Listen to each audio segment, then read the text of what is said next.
अगर आप भी देखते हैं 1.5 लाख की वेतन वाली सरकारी नौकरी का सपना, तो जीके जीनियस पंकज के करेंट अफेयर के वीडियो को बनाओ अपना। दोस्तों, आज मैं आप सभी के लिए लेकर आया हूं 2 अप्रैल 2024 के करेंट अफेयर के इस वीडियो को। आज का पहला सवाल आप सभी के स्क्रीन पर है।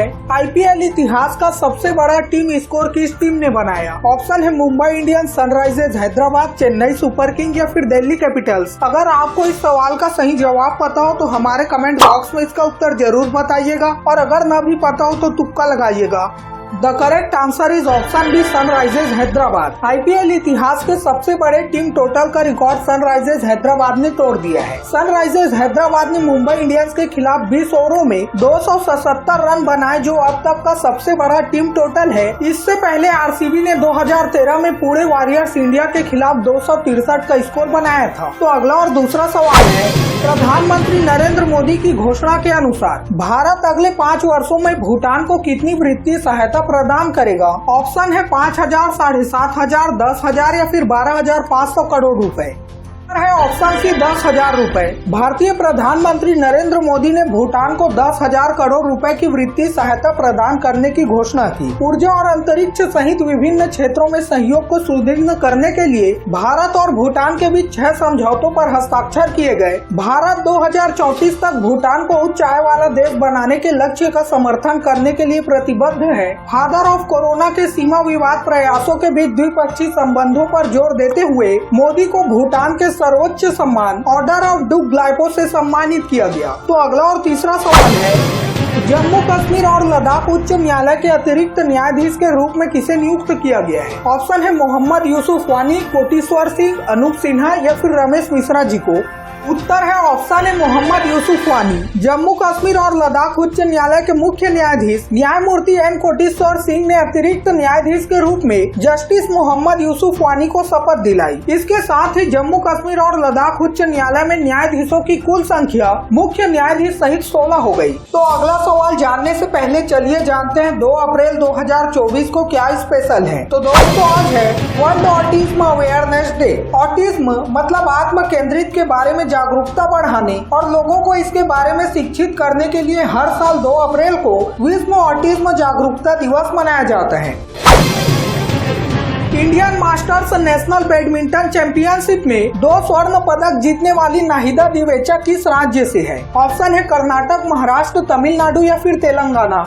The correct answer is option B, Maharashtra. Maharashtra की नाहिद दिवेचा ने पंचकुला में Indian masters national badminton championship 2024 में 2 स्वर्ण पदक जीते हैं। बॉम्बे जिम खाना की सदस्य और शटल क्रेज अकादमी से जुड़ी नाहिद दिवेचा ने हरियाणा की सुनीता सिंह पवार को हराकर महिला 50 एकल का खिताब जीता। तो अगला और 5वां सवाल है, टाटा कमिंस प्राइवेट लिमिटेड मतलब TCPL ने किस शहर में मध्यम और भारी वाणिज्य वाहनों के लिए हाइड्रोजन आधारित अंतरिक्ष दहन इंजन बनाने के लिए एक नई फैक्ट्री का उद्घाटन किया है? ऑप्शन है रांची, जमशेदपुर, धनबाद या फिर Bokaro.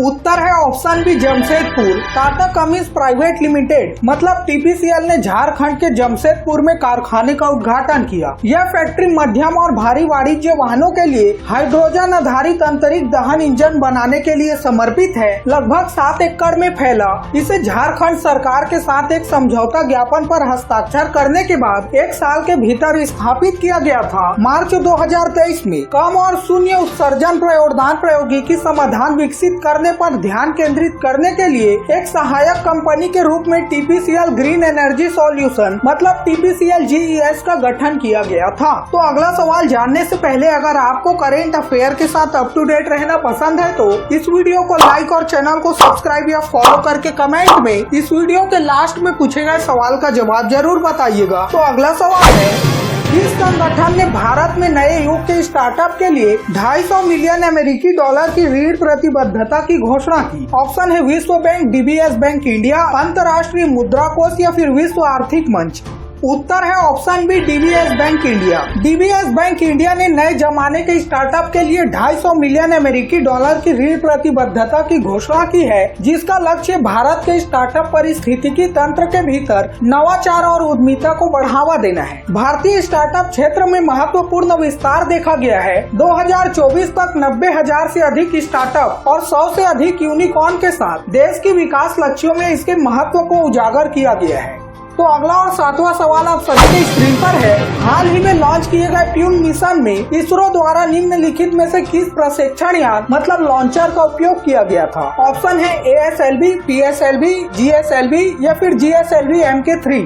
Correct answer is option B PSLV launcher. कक्षीय प्रौद्योगिकी मॉड्यूल मतलब पोएम एक ऐसा प्लेटफॉर्म है जो इसरो के work horse rocket, polar satellite प्रक्षेपण यान के अंतरिम और अन्यथा त्यागे गए चरणों का उपयोग करके कक्षा में उपयोग करने में मदद करेगा। अब आखिर ये PSLV लॉन्चर क्या है? PSLV जिसका फुल फॉर्म है पोलर सैटेलाइट लॉन्च व्हीकल, भारतीय अंतरिक्ष अनुसंधान संगठन मतलब इसरो का एक स्वदेशी रूप से विकसित एक्सपांडेबल लॉन्च सिस्टम है। PSLV भारत की तीसरी पीढ़ी का प्रक्षेपण यान है और 3 चरणों से सुसज्जित होने वाला पहला भारतीय प्रक्षेपण यान है।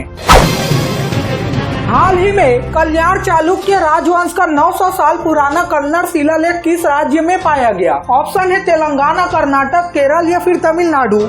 उत्तर है ऑप्शन ए तेलंगाना। कल्याण चालुक्य राजवंश का एक 900 साल पुराना कन्नड़ शिलालेख तेलंगाना के महबूबनगर जिले के जड़चेरला मंडल में पाया गया। पुरातत्ववेत्ता और प्लेच इंडिया फाउंडेशन के CEO ECU नागी रेड्डी ने बताया कि भावी पीढ़ी के लिए विरासत संरक्षित करे अभियान के दौरान यह शिलालेख मिला।